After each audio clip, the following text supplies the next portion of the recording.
ज्ञानाञ्जनशलाकया चक्षुरुन्मीलितं येन तस्मै श्रीगुरवे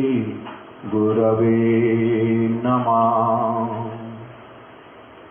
वाञ्छाकल्पतरुभ्यश्च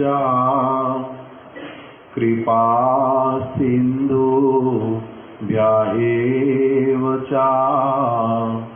पतितानां पावनेभ्यो वैष्णवेभ्यो नमो नमः।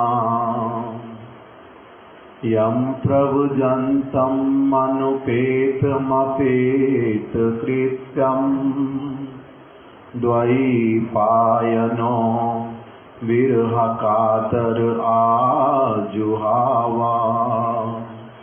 पुत्रेति तन्मयतया सर्वो विनेदु त्वं सर्वभूत हृदयं मुनिमां नतोऽस्मि। नारायणं नमस्कृत्य नरं चैव नरोत्तमं देवीं सरस्वतीं व्यासं ततो जयमुदीरये। नष्टप्रायेषु अभद्रेषु नित्यं भागवत सेवया भगवती उत्तमा श्लोके भक्तिर्भवति नैष्ठिकी।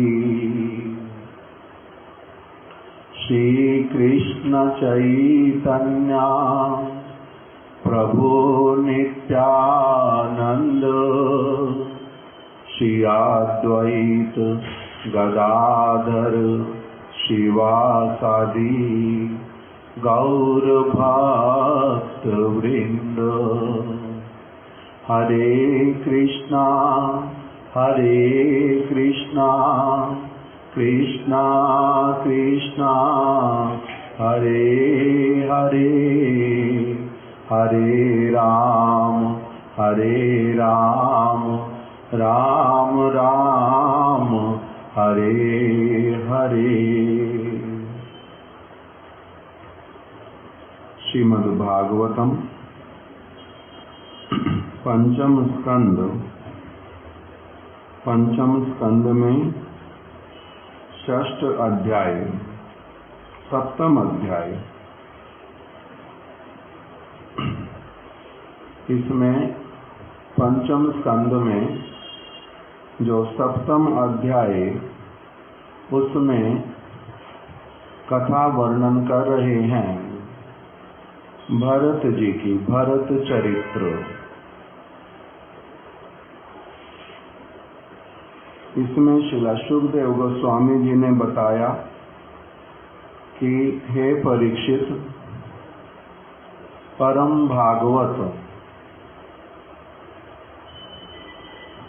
भागवत जो भरत जी, महाराज भरत अपने पिता के संकल्प मात्र से ही पृथ्वी की रक्षा के लिए नियुक्त हो गए। ऋषभदेव जी ने संकल्प किया और भरत जी को उपदेश किया कि अभी मैं तो इस जगत से प्रयाण करूंगा और अब आपको इस पृथ्वी का पालन करना है। जो सारी प्रजा, उनका भली भांति ध्यान रखना। ऋषभदेव जी के वचनों को, उनके संकल्प को ग्रहण करके जो भरत जी हैं, उन्होंने राज्य का भार स्वेच्छा पूर्वक ग्रहण कर लिया और बहुत वर्षों तक राजपाठ किया। उनके राज्य में प्रजा बहुत प्रसन्न थी। किसी को कभी भी किसी चीज का कोई अभाव नहीं होता था। किसी से किसी को कुछ मांगना भी पड़ता नहीं था। धन धान्य से सारे स्थान पूर्ण रूप में पड़े रहते थे। हमारे एक प्रभु वहीं पर ही बैठ जाओ, वहीं पर बैठ जाओ, सभी लोग बार बार ऐसा करते। धन धान्य से भरा रहता राज्य, वर्षा की कभी कमी होती नहीं।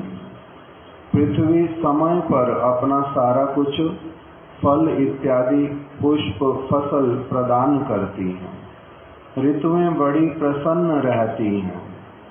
प्राणी मात्र सारे बहुत प्रसन्न, क्योंकि भरत जी, राजा भरत, वो उनके हृदय में अपनी प्रजा के प्रति वात्सल्य भाव, अर्थात सभी मेरी संतान हैं, इस प्रकार की भावना से वो अपना सारी प्रजा का पालन पोषण करते हैं। और स्थान स्थान पर उन्होंने क्या किया, स्थान स्थान पर ही यज्ञ करते थे। कभी तो बहुत बड़े बड़े यज्ञों का आयोजन किया, कहीं पर छोटे वाले जो यज्ञ उनका भी आयोजन किया। सबका उद्देश्य एकमात्र भगवान की प्रसन्नता ही था। वो भली प्रकार से अपने पिता के माध्यम से इस वस्तु को स्वीकार करते थे कि एकमात्र अधिपति समस्त वस्तुओं के भगवान श्री विष्णु हैं, और फिर उन्हीं के ही बहुत सारे, उन्हीं भगवान के ही जो स्व अंश अवतार इत्यादि हैं, और बहुत से देवता गण भगवान के द्वारा नियुक्त आधिकारिक देवता हैं, और वो अपना सारा कार्य नियुक्त समय पर करते हैं। इसीलिए वो भगवान ही जो हैं, उन्होंने पूरी सृष्टि की रचना की है। सब कुछ उनकी सेवा के लिए है। उनको यदि प्राणी सब कुछ प्रदान करते रहें, उनकी सेवा करें, तब सभी जगह पर ही प्रसन्नता रहेगी। इसी प्रकार की शिक्षा में स्वयं भी शिक्षित थे, अन्यों को भी सब समय शिक्षा प्रदान करते थे। उसके बाद में बतलाया कि राजा भरत ने विश्व रूप की पुत्री पंचजनी के साथ विवाह किया और इनकी 5 संतानें हुई। और इनसे पहले इनके पूर्वजों के नाम पर, किसी का नाम था नाभ, किसी का नाम था अज, उन्हीं के नाम से जो भारतवर्ष है वो अजनाभ वर्ष पहले कहलाता था। किंतु जब भरत जी महाराज बने, ये इतने अच्छे राजा हुए, इतना भली प्रकार से प्रजा का पालन किया कि अजनाभ जो वर्ष था वो इनके नाम के अनुसार भारतवर्ष कहलाने लगा। इतना प्रसिद्धि हुई इनकी, इनके कार्यों की, इनकी सब नीतियों की, जिसके कारण सभी पंडित विद्वान लोग इनके प्रति आशीर्वाद करके स्थान को ही सब समय क्या पुकारने लगे कि ये भारतवर्ष है, यहाँ पर भरत महाराज जो हैं वो राज्य करते हैं। इस प्रकार से इनका ख्याति सर्वत्र विस्तारित हुआ था। उसके बाद में बतलाया कि ये जो भरत महाराज, इन्होंने साधु पुरुषों के संग से अपने पिताजी ऋषभ देव के उपदेश अनुसार सारी क्रियाएं जब की, करते करते इनका अंतःकरण हृदय जो है वो पवित्र होता गया। ऐसे तो परम भागवत तब भी बतलाया कि संसार की विषय वार्ताओं में बहुत अधिक नियुक्त नहीं रह करके इन्होंने अपना अधिकांश समय भगवान के भक्तों का संग करने में ही लगाया और श्रेष्ठ से श्रेष्ठ जो सारे विचार शास्त्रों के उनको ग्रहण किया। इसी कारण से इनका मन जो है वो दिन प्रतिदिन भगवान की ओर अधिक से अधिक लगता गया। ये भगवान की कैसी भावना करते थे अपने अंतःकरण में कि भगवान जो वासुदेव हैं वो वही परमात्मा है, वही ब्रह्म है और वही भगवान है। वही सबकी अलग अलग उपासना के अनुसार किसी के हृदय में तो ब्रह्म के रूप में, किसी के हृदय में परमात्मा के रूप में, किसी के हृदय में भगवान के रूप में प्रकटित होते हैं। और वही भगवान नारद इत्यादि जो भक्त हैं उनके हृदय में सब समय रहते हैं, चित्रपट की भांति। चित्रपट मतलब जैसे ये लगे हुए सारे, इनको बोलते हैं चित्रपट। इसी प्रकार से भगवान का बहुत सुंदर स्वरूप जिसमें उन्होंने कौस्तुभ मणि इत्यादि धारण की हुई, श्रीवत्स का चिन्ह उनके वक्ष स्थल पर है, वनमाला उन्होंने धारण की हुई, शंख चक्र गदा पद्म उन्होंने अपने हाथों में धारण किया हुआ है। ऐसे वाले जो प्रभु हैं वो अपने भक्त नारद जी के हृदय में चित्रपट की भांति एकदम स्थिर सब समय के लिए उनके हृदय में वास करते हैं। तो इनका धारणा हुआ कि मेरे हृदय में भी उन्हीं नारद इत्यादि की भांति भगवान जो हैं सब समय के लिए स्थिर हो जाएं, ऐसी ये सब समय कामना करने लगे। अब जब इनका इच्छा हुआ हृदय में कि मेरे को और इस संसार में नहीं रहना, इस संसार में जो सारी आसक्तियां हैं वो बंधन का कारण है। पुनः पुनः वही क्या करवाती हैं, एक व्यक्ति को आसक्तियों में रख करके फिर से और जन्म लेने के लिए बाध्य करती हैं।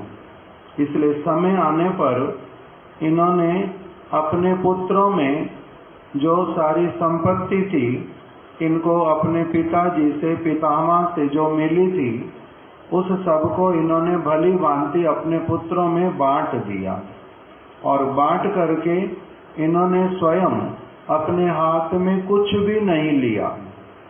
केवल मात्र जो वस्त्र धारण किए हुए थे उन्हीं वस्त्रों के साथ में घर से बाहर निकल पड़े। किसी वस्तु को एकत्रित किया नहीं, कोई एक स्वर्ण का मुद्रा साथ में लिया हो ऐसा किया नहीं, भोजन की कोई सामग्री कुछ भी इन्होंने अपने साथ में घर से नहीं उठाया। एकदम से परिव्राजक होकर के साधु वाली चित्त वृत्ति लेकर के अपने घर से निकल पड़े। और घर से चलते चलते ये कहाँ पर पहुँचे, एक ऐसा स्थान जिसको पुलह आश्रम कहते हैं, जहाँ पर पहले अलग अलग समय में पुलह क्षेत्र बोलते हैं। जैसे श्री क्षेत्र जगन्नाथपुरी अथवा ब्रजमंडल भगवान श्री कृष्ण की लीला भूमि, उसी प्रकार से शालिग्राम शिलाओं का उत्पत्ति स्थल, और जहाँ पर अनेक अनेक सुंदर शालिग्राम शिलाएं स्थान को चारों ओर से घेरे रहती हैं, उस पुलह आश्रम में गंडकी नदी के तट पर गंडकी नदी को कहा नदियों में सर्वश्रेष्ठ, जहाँ से शालिग्राम शिलाएं सब समय स्वतः ही वो प्रकटित होती रहती हैं। भिन्न भिन्न प्रकार की शालिग्राम शिलाएं। इन्होंने जिस स्थान पर वास किया पुलह आश्रम में, वहाँ पर वो सारा स्थान चारों ओर से, वहाँ का सारा स्थान चारों ओर से ऐसी शालिग्राम शिलाओं से घिरा हुआ था जिन शालिग्राम शिलाओं में सुदर्शन चक्र बने हुए थे। पूरे आश्रम के चारों ओर इतनी शालिग्राम शिलाएं, सारी की सारी शिलाएं, जिसको भी उठाओ वो शालिग्राम शिला, जिसको भी देखो उसी में सुदर्शन जी का चिन्ह बना हुआ, क्योंकि बहुत सारी अलग अलग शिलाएं होती हैं। दामोदर शिला, नरसिंह शिला, सुदर्शन शिला, ऐसे शिलाएं हैं बहुत सारी, चिन्ह होते उसके ऊपर अलग अलग। तो शालिग्राम शिलाएं वहां पर थी सारी, जिसमें चक्र बना हुआ था भगवान का। और जिस भी शालिग्राम शिला को उठाओ उसमें ऊपर से नीचे भगवान का नाभि कमल जो है वो दिखलाई पड़ता था। ऐसे वाले पवित्र स्थान पर जाकर के इन्होंने रहना प्रारंभ किया और वहीं पर ही भगवान की आराधना करने लगे। वो ऐसा पवित्र स्थान था पुलह आश्रम, पुलह क्षेत्र, जहाँ पर भगवान समय समय पर अपने भक्तों को भिन्न भिन्न रूपों में दर्शन देते थे। तो इसलिए इन्होंने, भरत महाराज जी ने उसी स्थान पर वास करना प्रारंभ किया। वहाँ पर क्या करते, तुलसी का चयन करते, पुष्पों को एकत्रित करते, दूर्वा इत्यादि ले आते, कुछ फल कंद मूल एकत्रित करते, भगवान के उद्देश्य से उनको निवेदन करते। एकाकी रहने लगे, कोई आसपास में नहीं रहता था। इनका मन भगवान की ओर अधिक से अधिक लगने लगा। सेवाओं के फल से इनके हृदय में जो कुछ थोड़ी बहुत धारणाएं भी थी जगत वाली, वो जाती रही। इस प्रकार का इनका यहाँ पर वर्णन किया कि कैसे इन्होंने भगवान का अर्चन किया नित्य प्रति। उनकी विषय संबंधी सभी अभिलाषाएं दूर हो गई, चित्त जो है इनका शुद्ध हो गया, चित्त शुद्ध हो गया और इनमें परम शांति जो है वो इन्होंने प्राप्त की। और प्रीति के लक्षण, भगवान के प्रति प्रेम के जो लक्षण होते हैं वो सारे प्रेम के लक्षण इनके शरीर में, इनके मन में प्रकटित होने लगे। महाभागवत भरत जी निरंतर भगवत सेवा में लीन रहते, भगवान की सेवा करते हैं भिन्न भिन्न प्रकार से। कभी उनके लिए कीर्तन करते, कभी कोई ग्रंथ उठा करके पाठ करते, कभी उनकी सेवा के उद्देश्य से वस्तुओं का संग्रह करते। ऐसे करते करते इनमें दिन प्रतिदिन भगवान वासुदेव में अनुराग बढ़ गया और फिर नित्य कर्मों के नियम शिथिल होने लगे। पहले जो जो काम करते थे, भगवान में जब प्रेम वर्धित होने लगा, इनकी कुछ कुछ बाहरी क्रियाएं वो अब कम होने लगी। कभी कभी इनको स्मरण नहीं रहता था कि मैंने आज पुष्प और तुलसी चयन किया अथवा नहीं किया। मैंने कभी कभी बैठे बैठे मन में आता कि मैंने तो ये सारा सेवा कर लिया है, फिर आता मन में कि नहीं, मैं शायद भूल रहा हूँ, मैं भगवान का कीर्तन करते करते भूल ही गया कि मैंने तुलसी दिया नहीं, मैंने चंदन दिया नहीं। कभी कुछ तो कभी कुछ, इस प्रकार से इनकी स्थिति होने लगी। देह में रोमांच होता, कभी नेत्रों से अश्रु प्रवाहित होते, कभी भगवान का नाम लेते लेते गला जो है वो रुद्ध हो जाता और भगवान के चरण कमलों का ध्यान करते। अरुण वर्ण के जो चरण कमल भगवान के, उनका ये ध्यान करते, उनका चरण कमलों का भगवान के ध्यान करने से इनके हृदय में परम आनंद की प्राप्ति होती। उसी जल में डूबे रहते, आनंद के जल में। कभी कभी भगवान की जो नित्य सेवा पूजा, उसका भी इनको स्मरण ना रहता। इस प्रकार से ये जब स्नान करते, तब नदी में स्नान करते नित्य प्रति, बहुत बार वस्त्र इत्यादि इनको ने अब जब घर से आ गए, ऐसे वाला संसार से वैराग्य हुआ। भगवान की भक्ति करने के लिए जो थोड़ी थोड़ी वस्तुएं, इधर कथा करूंगा, इधर मुकुंद प्रतिदिन आएगा, मूर्ख, अपने आप को कुछ नहीं समझ आता।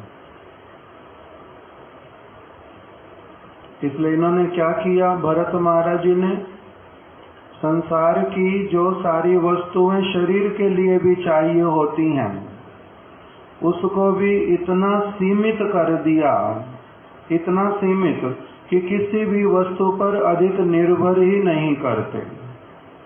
वस्त्र जो हैं वो कभी वलकल वाले और कभी जो मृग चर्म इत्यादि कहीं पर मिल गया, उसी को लेकर के रहते, बार बार परिवर्तन भी करते नहीं।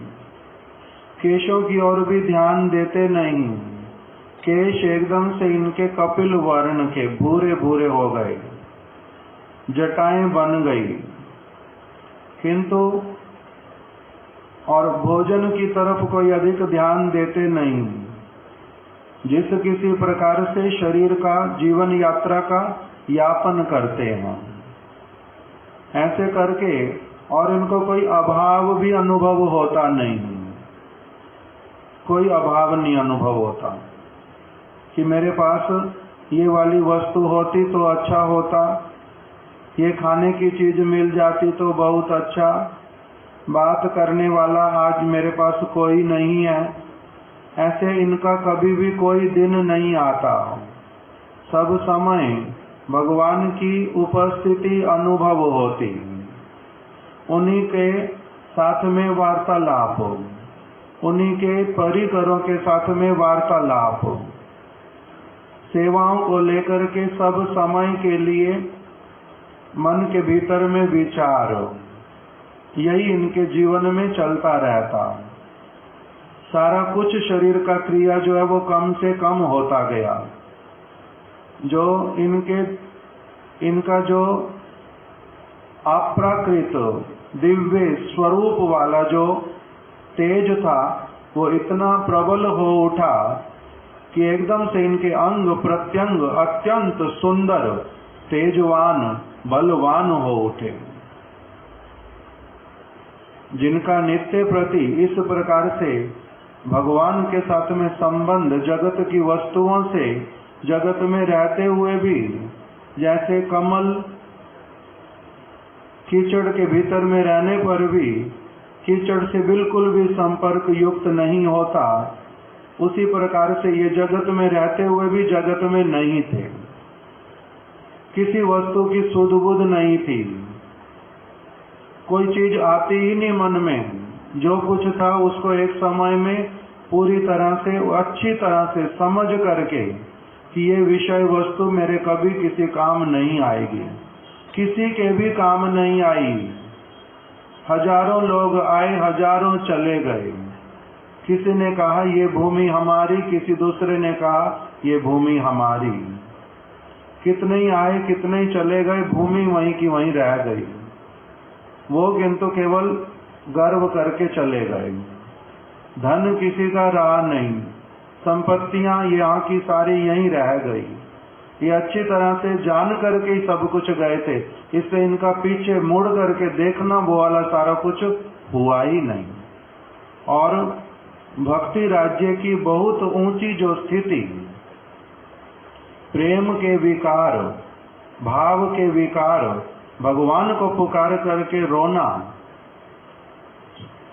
अंग अंग जो है खिल उठना, इसको बोलते हैं पुलक इत्यादि का होना, गले का रुद्ध होना, भगवान के लिए पागल जैसा हो जाना, अपने आप से नृत्य करने लगना, कभी ऐसे एकदम से स्तब्ध होकर के बैठे रहते, दिन का दिन बीत जाता, हिले ही नहीं डुले भी नहीं। भक्ति राज्य की बहुत उन्नत अवस्था को भरत महाराज जी ने प्राप्त किया।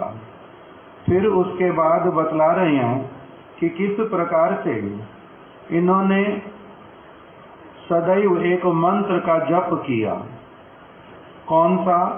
उसमें बताया, ध्येया सदा सावृति मंडल मध्यवर्ती, कि हे भगवान नारायण, आप इस जगत में सूर्य के बीच में स्थित होते हुए दिखलाई देते हैं। यदि आप सूर्य के रूप में उदित ना हो तो जगतवासियों को कभी भी अपने नेत्र रहने पर भी देखने का कोई अवसर ना मिले। इसलिए आप ही वास्तविक रूप में ज्ञान स्वरूप हैं। इस प्रकार से भगवान की आराधना करते हैं कि आप ही सबकी रक्षा करने वाले हैं, मुझे आपके चरण कमल कब प्राप्त होंगे। ऐसे सब समय बहुत एक उन्नत चित्त वृत्ति वाली अवस्था में रहते। उसके बाद में बताया, एक दिन यही भरत महाराज गंडकी नदी में पहले इन्होंने नित्य नैमित्तिक क्रिया इत्यादि की, फिर शौच गए, स्नान इत्यादि किया, आवश्यक कार्य सारे पूरे कर लिए और फिर गंडकी नदी के तट पर बैठ करके, महानदी गंडकी, उसके तट पर बैठ गए 3 मुहूर्त के लिए। वहीं पर ही बैठ करके प्रणव अर्थात ओम शब्द का जप किया, प्रणव का। और उसी समय उन्होंने क्या देखा, वहां पर प्यास से व्याकुल एक हिरणी को देखा जो कि गर्भवती थी।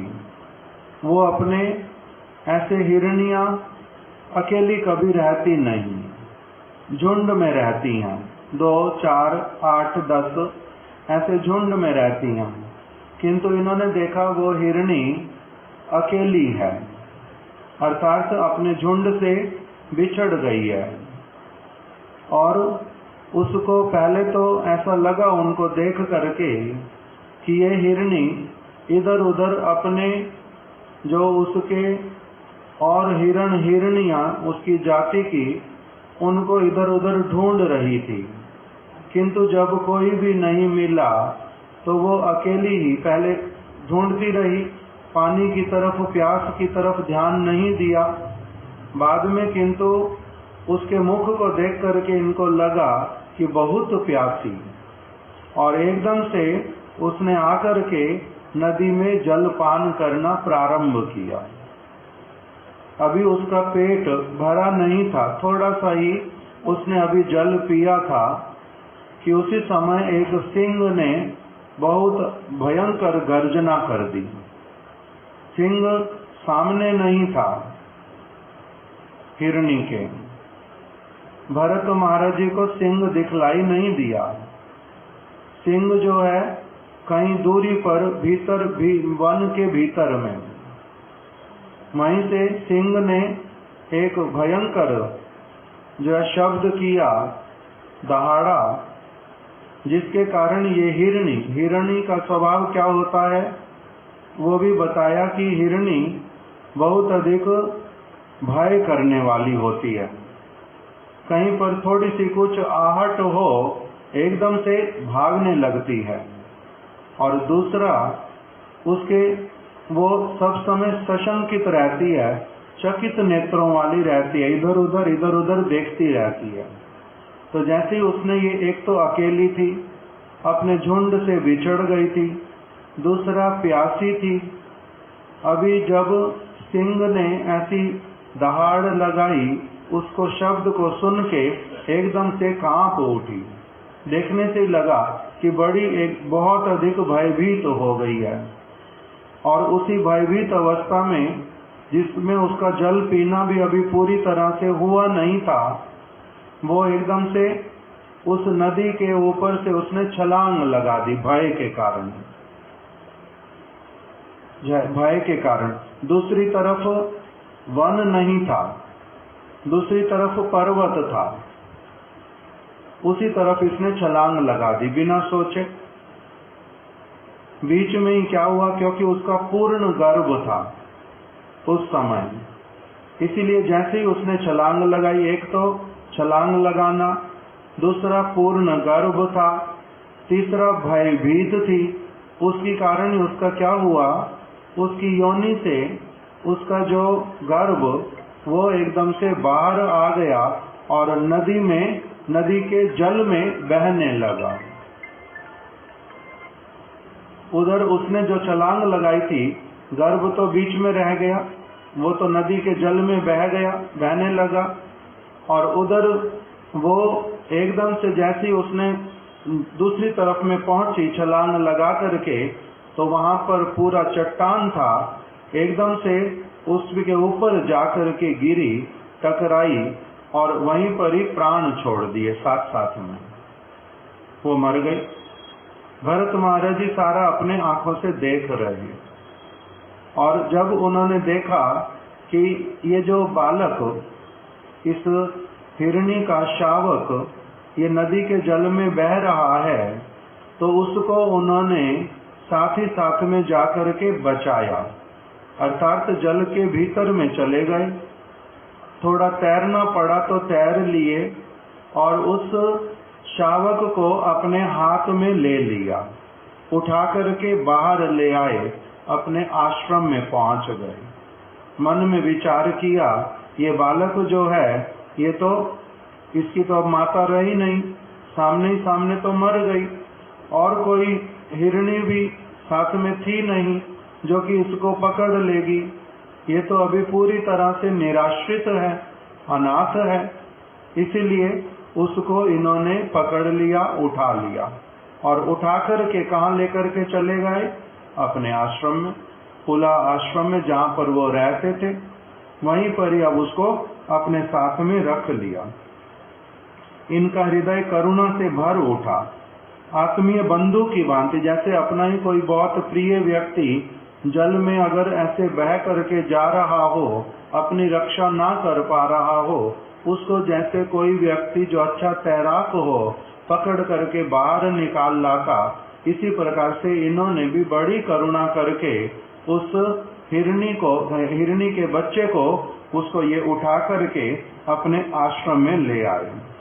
अब क्या हुआ, हे राजन, शुकदेव गोस्वामी कह रहे हैं परीक्षित महाराज को, हे राजन, उस मृग शावक में भरत की जो आसक्ति दिन प्रतिदिन बढ़ने लगी, अपनेपन का भाव, ये कौन है, मेरा अपना है, इसका तो इस जगत में और कोई है ही नहीं, मैं ही इसका सारा कुछ हूँ, मैं ही इसका माता हूँ, मैं ही इसका पिता हूँ, मैं ही इसका बंधु हूँ, मैं ही इसका रक्षक हूँ। इस प्रकार से उसके प्रति इतना अधिक अपनेपन की भावना आने लगी कि दिन रात कभी तो उसके लिए क्या करते, तृण आदि भोजन जुटाते, कभी स्थान को पुनः पुनः जो है देखते कि यहाँ पर कोई जंगली पशु तो भीतर में नहीं आ जाएगा, उसके लिए मेड़ लगा दो, और क्या कर सकता हूँ, कैसे कर सकता हूँ, उस चीज की चिंता करते। कभी कभी उस मृग शावक को अपनी गोदी में ले लेते, उसके अंगों में अपने नाखूनों से उसको खुजलाते, मन में क्या भावना, इसको आराम मिलेगा, इसको अपनापन लगेगा, तो इसलिए इस प्रकार से उससे प्रीति करते। कभी कभी उसको चुम्बन करते, लाड प्यार करते उसके साथ में। ऐसे करने से उनका क्या हुआ, दिन प्रतिदिन आसक्ति जो है ये हिरण के बच्चे से बढ़ने लगी, और दूसरी तरफ जो काम वो करते थे, पहले क्या करते थे?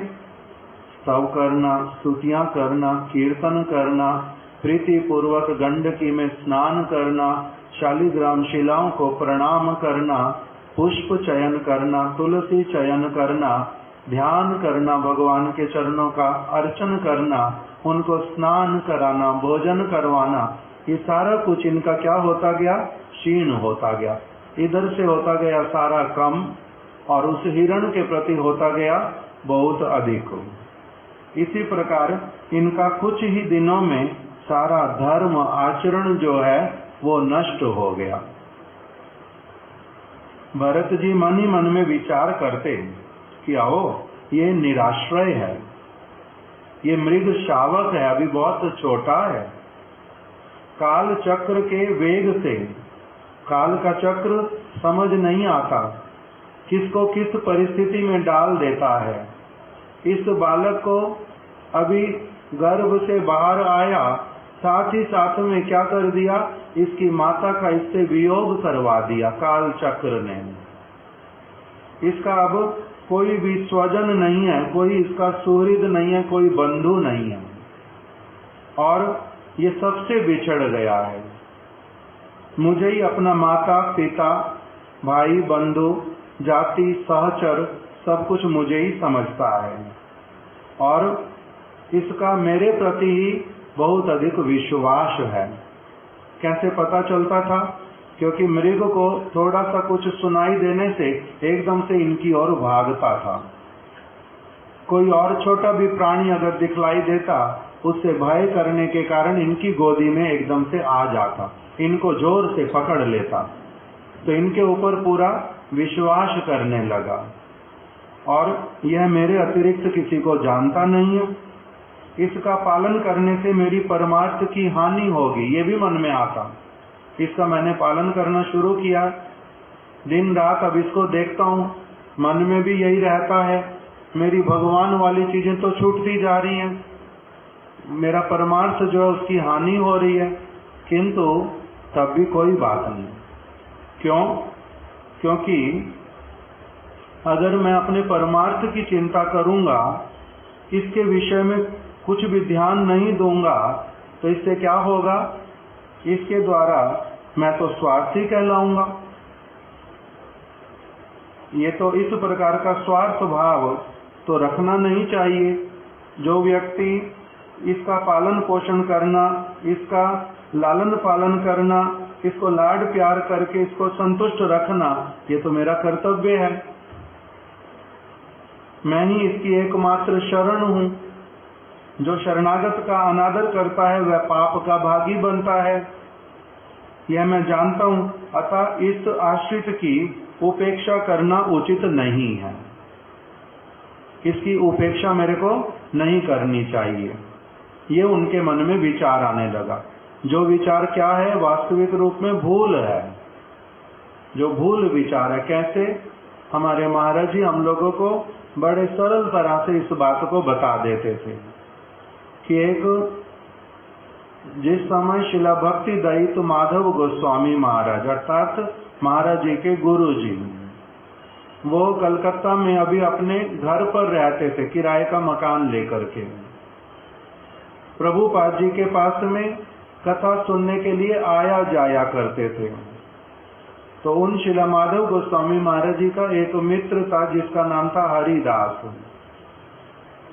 उनको शिला माधव गोस्वामी महाराज जी ने एक दिन कहा कि हरिदास चलो, आज अल्बर्ट हॉल में प्रभुपाद जी का विशेष कथा है, उसको हम सुनने के लिए चलते हैं। तो वो हरिदास जी ने उत्तर दिया, तुमने तो विवाह नहीं किया ना, तुम्हारी तो संतान इत्यादि कुछ नहीं है, तुम्हारे को कोई काम तो करना होता नहीं है, इसलिए तुम कभी यहाँ पर कथा हो रही है, कभी वहां पर कथा हो रही है, सब जगह कथा सुनने के लिए चल पड़ते हो। मेरे तो पत्नी है, मेरे बच्चे हैं, मैं अगर कमाऊंगा नहीं, उनको खिलाऊंगा क्या, उनकी रक्षा कौन करेगा? इसलिए तुम जाओ भाई, मेरे को बार बार मत बोला करो। कोई बात नहीं। श्रील माधव गोस्वामी महाराज जी कथा सुनने के लिए चले गए।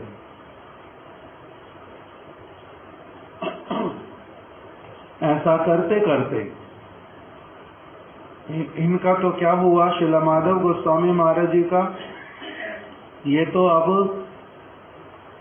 आश्रम में रहने लगे, पूरी तरह से भगवान का भजन करने में अपने आप को लगा दिया। हरिदास किंतु कहाँ रह गया, उनके साथ अधिक संपर्क नहीं रहा। ऐसे होता ही है, कोई मित्र बनता फिर कहाँ रह जाता, कोई दूसरा मित्र बनता वो कहाँ रह जाता। व्यक्ति का अलग अलग व्यक्तियों का अपना जीवन अलग दिशा में चल पड़ता। तो इनका जीवन अपना आश्रम में चल पड़ा, वो हरिदास कहाँ रह गया पता ही नहीं। बहुत वर्षों के बाद में कलकत्ता में एक स्थान पर ये कथा कर रहे थे, वहीं पर ही एक युवक व्यक्ति आया, बड़े प्रेम के साथ में कथा सुनी, और जाने पर सब लोग मिलकर के जब जा रहे तो बार बार बड़े प्रेम से प्रणाम कर रहा है, चरण छू रहा है। उसको इतना श्रद्धा के साथ में करते देख करके श्रील माधव गोस्वामी महाराज जी ने पूछा, जे आप कहाँ से आए हैं, आपका क्या परिचय है? तो उन्होंने उत्तर दिया, महाराज मैं आपके एक मित्र थे हरिदास, आपको स्मरण है? हाँ हाँ, हरिदास का नाम अच्छे से स्मरण है, हरिदास मेरा मित्र था। उनके पुत्र का नाम बोल दिया, छोटी अवस्था में पुत्र का नाम पता था इनको। तुम वही हो? तो हाँ मैं महाराज वही हरिदास का पुत्र हूँ मैं। हरिदास ठीक है? तो उन्होंने बोला नहीं नहीं महाराज जी, उनका तो जब मैं 8 साल का था तभी उनका किसी एक्सीडेंट में मृत्यु हो गया था। जब मैं 8 साल का था तभी उनका मृत्यु हो गया था। अच्छा, मैंने तो सुना नहीं कभी। जी महाराज जी कोई बात नहीं। तो तुम्हारी माता? हाँ महाराज जी हमारी माता ने हमारा पालन पोषण किया और मामा इत्यादि ने सहायता किया।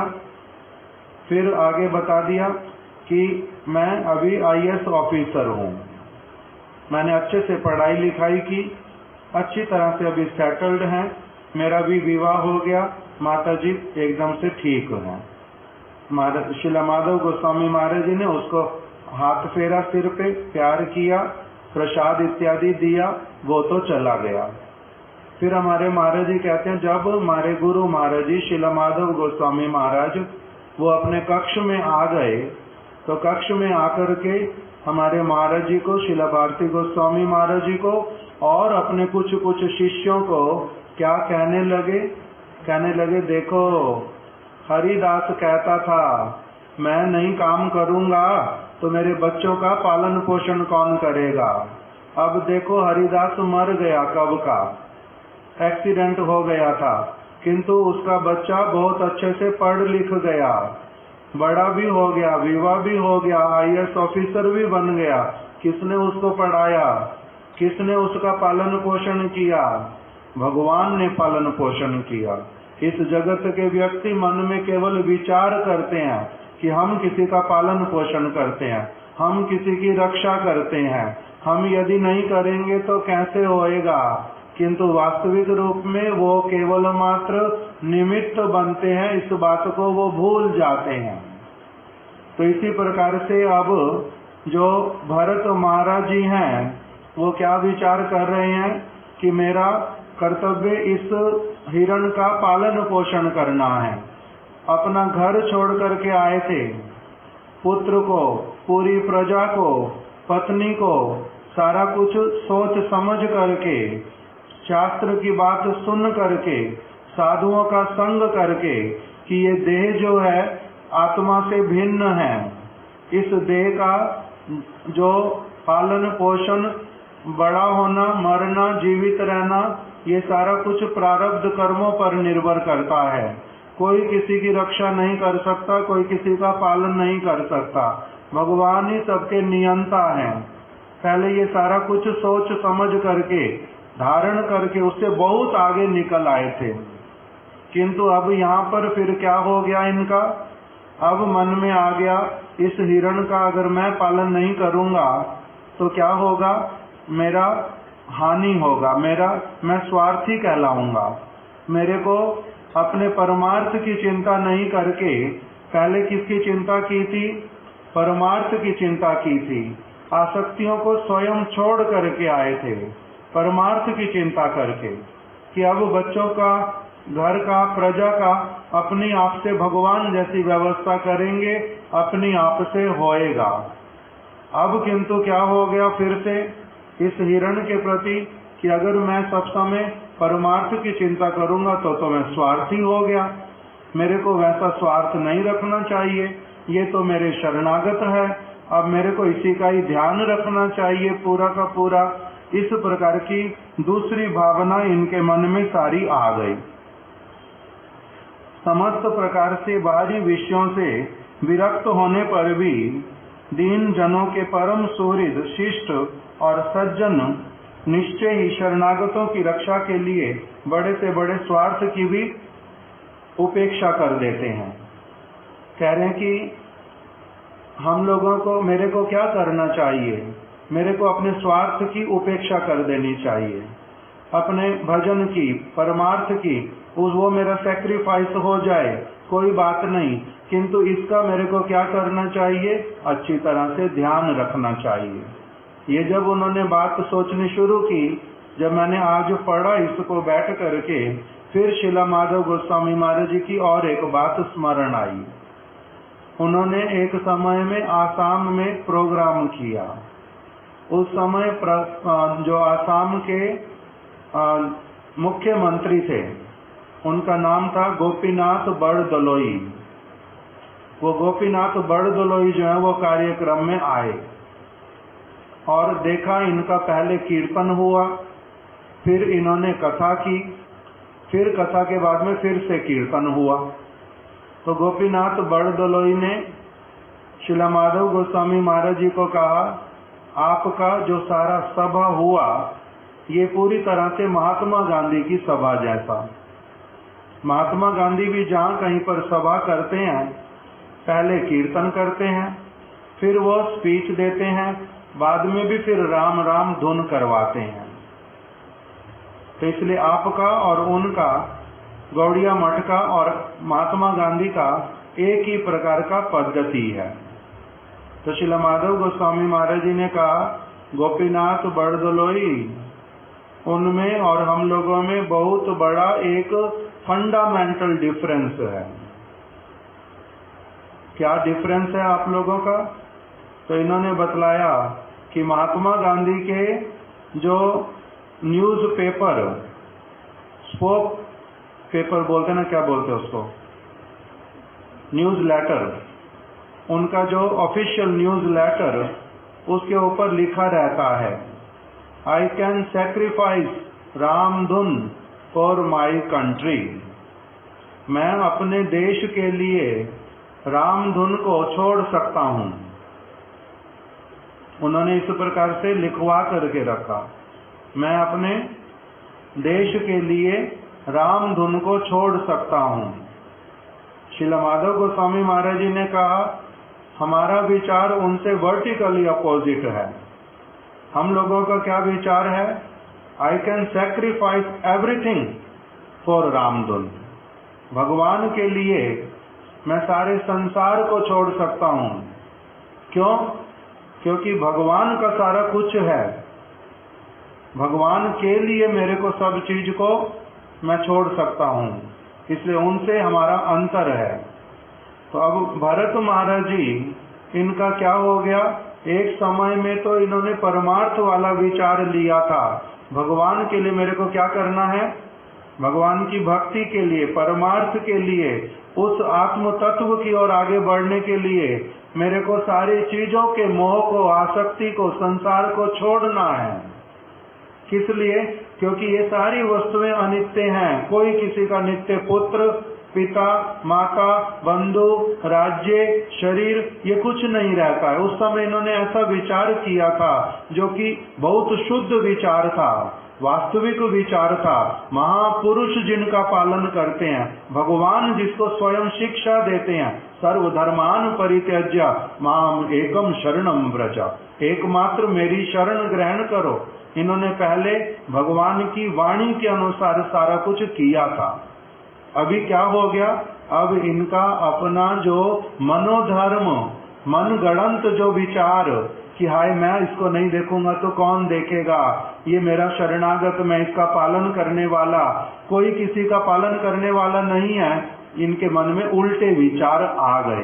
किस कारण से आ गए, उसके लिए बतलाया कि संग दोष, प्रारब्ध, कब किस प्रकार से कोई एक व्यक्ति का, इनका बताया कि कभी कोई महत दोष हुआ था, इनका कोई बहुत बड़ा कोई इन्होंने दोष किसी समय किया था और वही आज हिरण के रूप में इनके सामने आकर के खड़ा हो गया। आसक्तियों की वस्तुएं जानते हुए भी निम्न वस्तु की तरफ जाना क्यों होता है एक व्यक्ति का, उसमें यदि पूर्व में कोई दोष किया होता, उसके कारण इस प्रकार की स्थिति बनती है। भगवद गीता में भगवान ने बताया कि एक व्यक्ति को remembrance and forgetfulness comes from me. Krishna कह रहे हैं भगवद गीता में, रिमेम्बरेंस, किसी को किसी वस्तु का स्मरण मैं ही कराता हूँ, एंड फॉरगेटफुलनेस, किसी को कुछ भुलाना होता है तो मैं ही भुला देता हूँ उसको। व्यक्ति को लगता हाय हाय मेरे मन में उस समय ये बात क्यों नहीं आई थी, मैंने ये भूल कर दी, मैंने क्यों कर दी, किंतु वो केवल स्वयं उत्तरदायी उसका नहीं होता, भगवान उससे करवाते हैं। क्यों? क्योंकि उसने कोई दोष किया था, उसका दंड मिलना है। तो इसी प्रकार से भरत महाराज जी का सारा कुछ बहुत अच्छा चल रहा था, आनंदमय जीवन था, परमानंद की स्थिति को प्राप्त कर लिया था, किंतु तब भी इनका क्या हो गया अभी, क्योंकि इन्होंने बहुत सारे अच्छे कामों के साथ साथ में कभी कोई महत् पुरुष का जो है निंदा किया था, महत् पुरुष के चरणों में दोष किया था, किसी साधु पुरुष को कष्ट पहुंचाया था, और वही कष्ट का फल आज इनके सामने हिरण के रूप में आकर के उपस्थित हो गया। लगता है ये मेरे को बड़ा प्यार करने वाला, मेरे ऊपर शरणागत, किंतु वो वास्तविक रूप में उनसे शत्रुता का बदला लेने के लिए आया था। जैसे हमारे महाराज जी एक कथा सुनाते थे इसके लिए भी, कि एक बार एक व्यक्ति, पति पत्नी, उनका बालक हुआ, बालक जन्म के साथ साथ में सब समय बीमार रहता है, सब समय बीमारी है, किंतु बच्चे के प्रति मोह है माता पिता का, उसका सब तरह से इलाज करवाते हैं, जहां जहां ले जाना ले जाते हैं। धीरे धीरे अब और कोई सेवा करने वाला नहीं है बच्चे की, इसलिए अब ये नौकरी की तरफ भी ध्यान नहीं दे पाते। मालिक ने निकाल दिया, दूसरी नौकरी ली, उसने भी थोड़े समय बाद निकाल दिया, क्योंकि ये जा नहीं पाते सब समय, ठीक से काम में मन नहीं लगता, अच्छा काम नहीं करते, परफॉर्मेंस अच्छी नहीं देते, नौकरी से निकाल देते। नौकरी छूटने लगी बार बार, फिर इन्होंने प्रयास करना भी बंद कर दिया।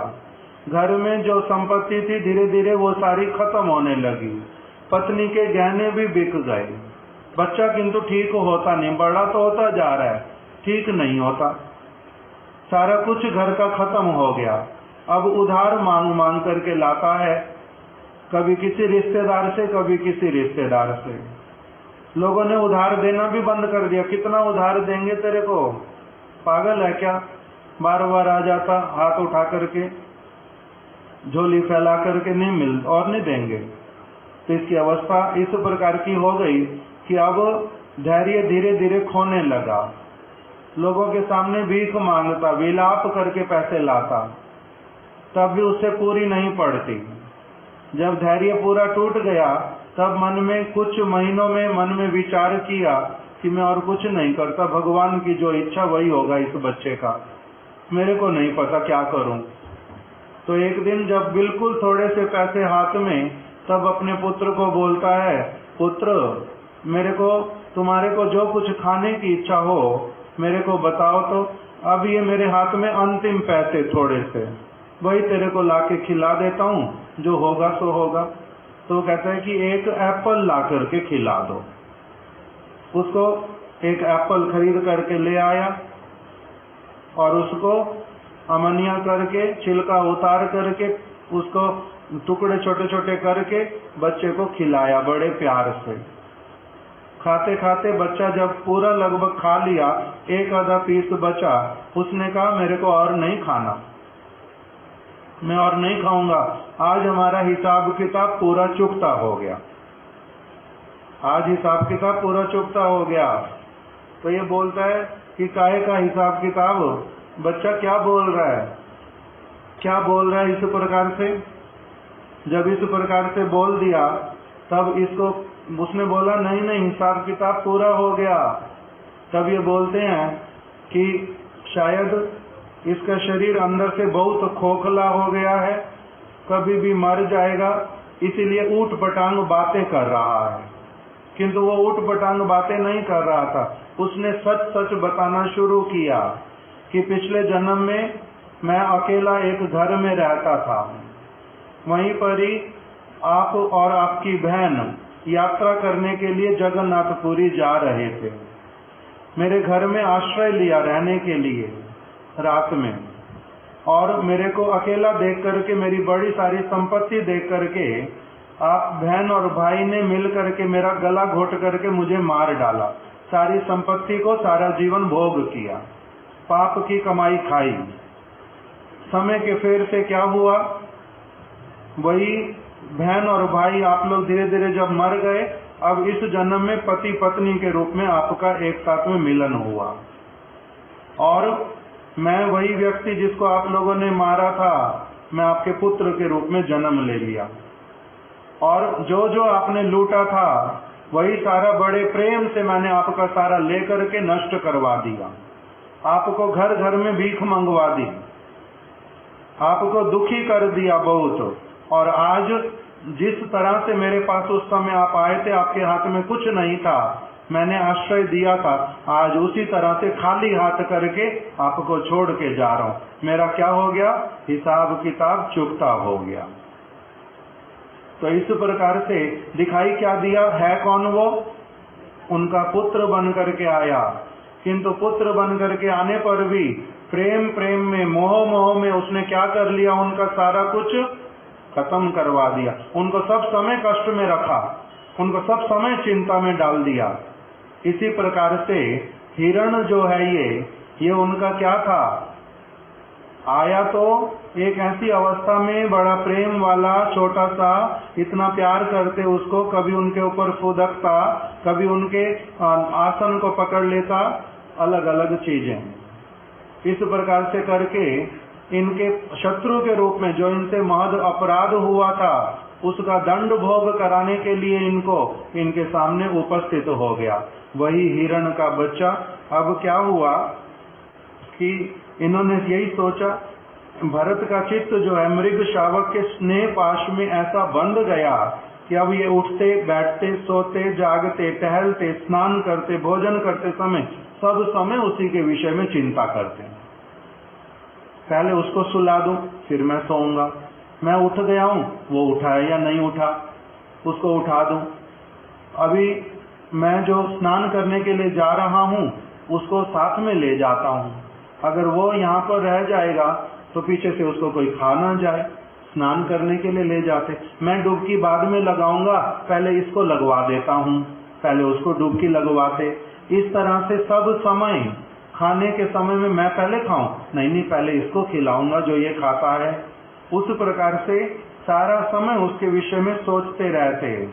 जब भी कभी वन में जाते, कभी कभी बीच में मन में आता कि मैं तो तुलसी लाता था, मैं तो पुष्प लाता था भगवान के लिए, आज चलो लेकर के ही आता हूँ, तो इस हिरण को भी साथ में लेकर के चले जाते और कभी भी उसके बिना नहीं रह पाते। मार्ग में चलते चलते, ओ ये बच्चा चलता कैसे है, कैसे थोड़ा थोड़ा फुदकता है, इसकी आंखें कितनी अच्छी है ना, सुंदर है बहुत, इसके शरीर पर काला रंग है, काले रंग का, किंतु कैसी चमक है, अलग अलग उसके प्रति क्या होता रहता, उसकी बाल सुलभ जो चपलता बालक की, उसको देख करके मुग्ध होता रहता, स्नेह वात्सल्य से भर जाता। कभी देखता थोड़ा सा कीचड़ आ रहा है तो उसको कंधे पर उठा लेता। इसके अंग में कहीं पर भी थोड़ी सी भी मिट्टी नहीं लगनी चाहिए, कीचड़ नहीं लगना चाहिए। कभी उसको गोद में रख लेते, वक्ष स्थल पर रख करके आदर करते। अभी उनकी प्रारंभ की हुई जो सारी देव पूजा इत्यादि थी, वो सारी कैसी होने लग गई।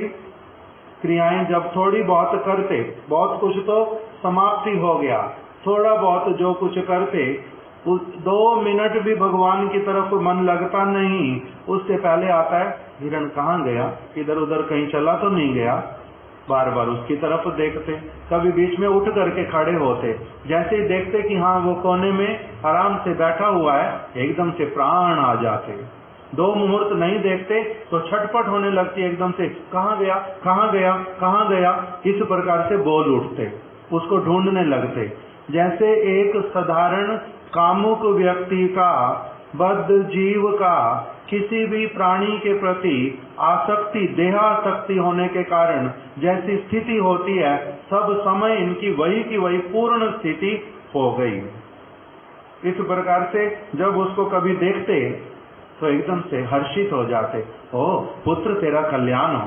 अपने आप से उस मुख से उस हिरण के बच्चे के लिए क्या शब्द निकलने लग गए, पुत्र। कहाँ अपने पुत्र के लिए पुत्र नहीं निकलना हुआ था। बहुत बार हो जाता कि कौन किसका पुत्र, कौन किसका पिता, और अब इनका क्या हो गया, पुत्र तुम्हारा मंगल हो, पुत्र तुम सब समय इसी तरह से रहो, मेरे को आनंद प्रदान करते रहो, इस प्रकार से तुम्हारा कल्याण हो, ऐसा कहते रहते हैं। एक दिन दैवात क्या हुआ, वो दिखाई नहीं देता, कहाँ चला गया पता नहीं चला, दैववश कहीं चला गया, इनको अब दिखलाई नहीं देता। इनका मन बैठ गया, एकदम से मुंह पीला पड़ गया, मन बहुत दुखी, कुछ भी अच्छा नहीं लग रहा। सारा जो शिक्षा इन्होंने कुछ भी लिया हुआ था, आज किसी काम का रहा नहीं, सब कुछ भूल बैठे पूरी तरह से।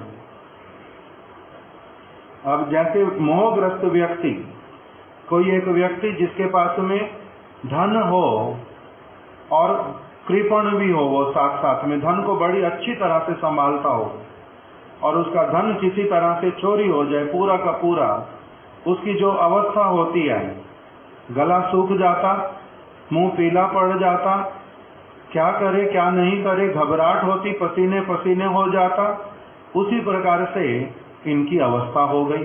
वो दिखलाई नहीं देता, अब बड़े दुखी हुए, शोक में मग्न हो गए, मोह के वशीभूत हो गए, विलाप करने लगे, विलाप करने लगे, इधर उधर सब जगह ढूंढने लगे, कहीं पर भी मिलता ही नहीं। अब इनको क्या हो गया, मन मन में अब बार बार बोल उठते, कभी किसी जगह पर बैठ गए, कभी किसी जगह पर बोलते ही रहते केवल कि हाय वो जो मृत हिरणी थी बेचारी, उसका ये मृग छोना कितना प्यारा, उसका ये बच्चा, ये निराश्रय है, और मैं कैसा वाला व्यक्ति हूँ, मैं ऐसे तो अभद्र हूँ, हतभाग्य हूँ, मेरी बुद्धि भी बहुत खराब है, मैं क्रूर हूँ व्याध की भांति। वो मेरे ऊपर विश्वास करता था कि मेरी रक्षा करेंगे, और मैंने उसकी रक्षा नहीं की, मैंने उसको ऐसे ही अवहेलना कर दी। पता नहीं क्यों मैंने इस प्रकार का अपना कमजोरी, इस प्रकार की मेरी कमी रह गई उसके लालन पालन में, मैं ऐसा कैसे कर बैठा, इस प्रकार से मन में आता। फिर कभी कहते क्या मैं उसे कभी फिर से देख पाऊंगा, क्या वो मेरी आंखों के सामने आएगा। ये आश्रम जो है जिसमें सभी समय, ये आश्रम कैसा है, भगवान के द्वारा सुरक्षित है, शालिग्राम शिलाएं हैं यहाँ पर सारी। क्या इस आश्रम में मैं उसे फिर से कभी देखूंगा, इस पवित्र स्थान पर वो कभी फिर से आप आएगा, कहीं उसको भेड़िए तो नहीं खा गए होंगे, कहीं उसको सुअरों का झुंड उन्होंने तो नहीं पकड़ लिया होगा, कहीं कुत्तों ने, जंगली कुत्तों ने उसको कुछ, उसका कुछ अनिष्ट तो नहीं कर दिया होगा। व्याघ्र आदि तो उसे खा नहीं गए होंगे। ओह, ये सूर्य आज उदित हुए, अस्त भी होने जा रहे। सूर्य तो सबका मंगल करने वाले होते हैं, किंतु मेरा मंगल होता दिखाई देता ही नहीं। मेरा बालक मुझे दिखाई नहीं दे रहा। वो गया तो गया कहाँ? उस हिरणी ने अपनी संपत्ति को मेरे पास धरोहर की भांति रखा था। आज मैं उसकी धरोहर की रक्षा नहीं कर पाया।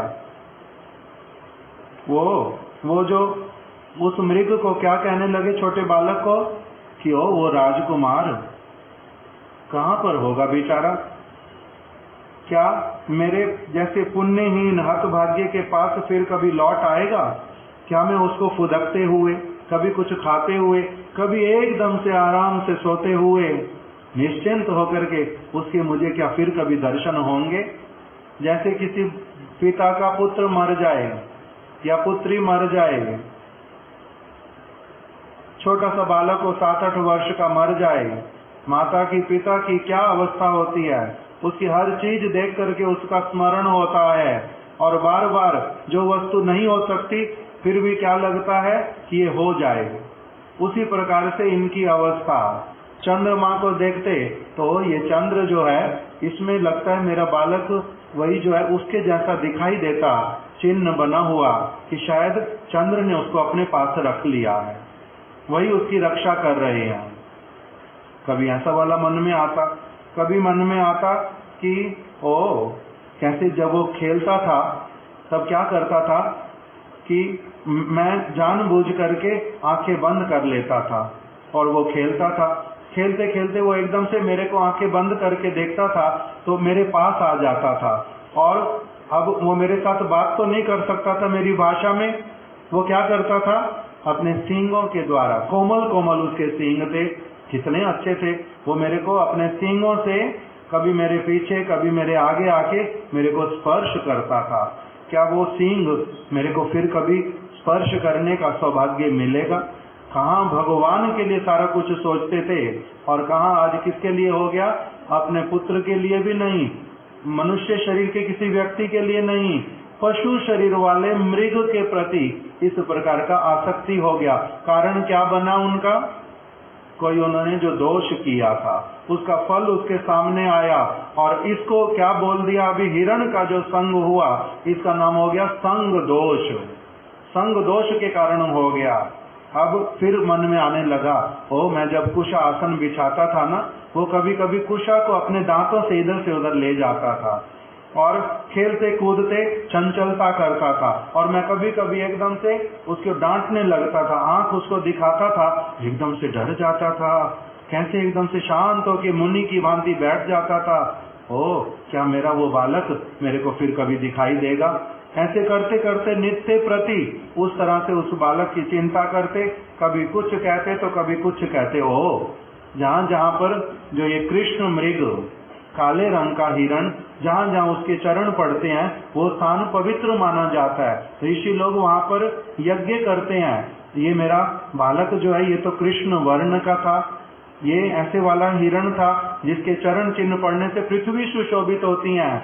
आज मेरे को जगह जगह चिन्ह दिखाई दे रहे हैं। ओ शायद पृथ्वी जो है वो भी आनंदित हो रही है उसके खुरों के चिन्ह से, और पृथ्वी मेरे को क्या दिखा रही है कि इन चरण चिन्हों की तरफ चलते चलो, तुम्हारे को तुम्हारा बालक मिल जाएगा। कभी इस प्रकार का विचार करके उन चरण चिन्हों को देखते देखते आगे चल पड़ते हैं।